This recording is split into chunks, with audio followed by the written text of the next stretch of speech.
The film focuses on the U.S. government's response to an incoming, unattributed nuclear missile launch toward the country. The action unfolds in near real time, depicting the decisions and chaos that ensue in the roughly 20 minutes before potential impact. The film begins at Fort Glay, Alaska, where a missile defense team detects an incoming intercontinental ballistic missile, ICBM, of unknown origin.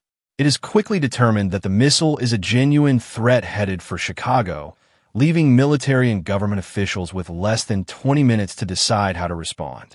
Initial attempts to intercept the missile fail, leaving retaliation as the only option.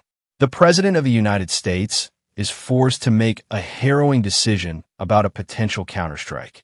The film is designed to provoke thought and debate, and has been noted for its unsatisfying, ambiguous conclusion. It avoids giving a clear resolution to encourage viewers to consider the real-world implications of nuclear warfare. Movie recap. In House of Dynamite, the soldiers stationed at Fort Glay learn that an unidentified missile has breached American borders. The scenario is causing them concern because the missile, which appears to have been fired from the Pacific, should have been located and recognized prior to appearing on their screens. Also, they have no idea when or where it was released. Therefore, they are unable to determine its origin. At first, they mistake it for a test missile. Then, as they monitor its trajectory, they realize it is a nuclear missile that, if left unchecked, is about to strike a large American metropolis. The missile will reach its target in only around 18 minutes. Upon learning of the missile, the troops stationed at Fort Glay promptly communicate the information to the Situation Room at the White House. Observations are made by Captain Olivia Walker there. She narrates a meeting of the nation's top officials, including the president, to discuss the issue and possible solutions. Glay, meantime, deploys not one, but two interceptors, though only one of them is effective. The theory goes like this. If the second missile hits the nuclear missile while it's in the air, it will disintegrate and prevent any catastrophic fallout. The missile is still en route. Despite Walker assuring her coworkers that everything will be fine, the impact never occurs. Follow along as Glay and the Situation Room are joined by Deputy National Security Advisor Jake Barrington, who offers his recommendations. In an effort to defuse the situation, he contacts the Russians, who deny any involvement. The president should take his time and not make a hasty decision. Jake tries to reassure him. The time to act preventatively has come, according to U.S. Strategic Command, Strackham, and General Brady, or else they would have lost the battle. Russia and China are only two of several nuclear-armed nations that have heightened their defenses, which only makes matters worse. What comes next is a decision that the president must make. Why he killed himself. Secretary of Defense Reed Baker is a key figure in this discussion. Despite being kept apprised of the situation, he is surprised to hear that Chicago is one of the 3 potential missile targets. While the exact location of the missile's landing is first unclear, Chicago eventually becomes its sole objective. The fact that Reed's daughter resides there makes him even more shocked by the news. As the missile's indestructibility becomes more apparent, particularly after the interceptor fails, Reed realizes he is about to lose his daughter.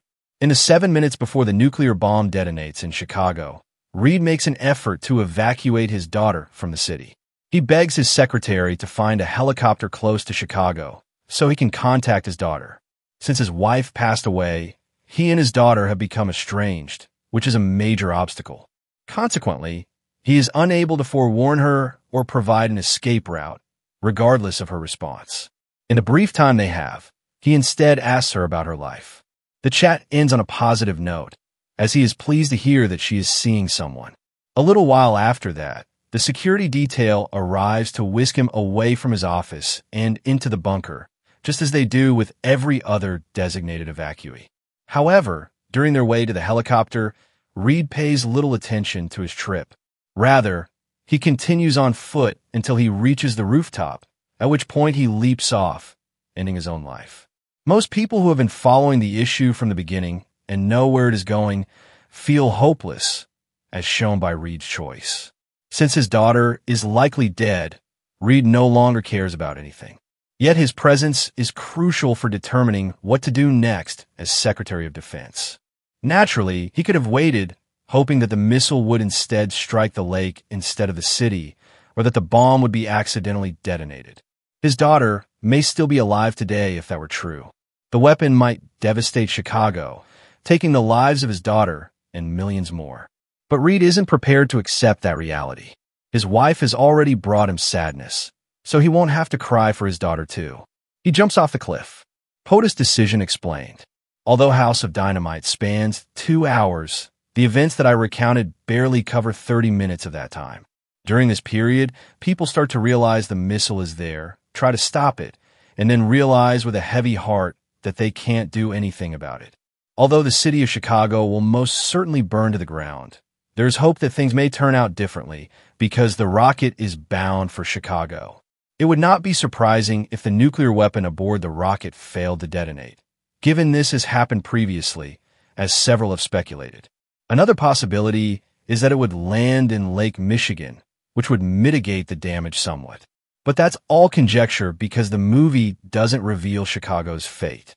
There's a lot of pressure on the president to decide whether or not to launch a retaliatory strike, and if so, who or what should be targeted. Also, there's a good reason why the film doesn't address that issue. Anxieties and confusion over how to handle a society where unstable nations possess nuclear weapons is the intended effect of the film. Experts, bureaucrats, and politicians in the United States must decide the fate of the world because the general public has no idea what will happen to them. The fate of the world is in their hands. Worse yet, the person with ultimate decision-making authority isn't prepared for it. A terrible judgment might result in the deaths of millions of people, which makes the president, who is otherwise a great human being, struggle to make decisions. People have different opinions on whether he should act immediately or try to find a peaceful solution. The finale is left up to interpretation, as the filmmakers want viewers to have diverse opinions regarding the president's next move. This gives the public a chance to imagine themselves in the president's position and consider what actions they would take in his shoes. But if you're curious about what happens next, the film hints that something terrible may have occurred. We observe that the president is holding a file that is open to the red page when he gives his code and is requested to issue commands. His actions reveal that he is plotting a coordinated assault on all nations with nuclear weapons. We learn a lot more in the closing scene, while they're making their way to the bomb shelter.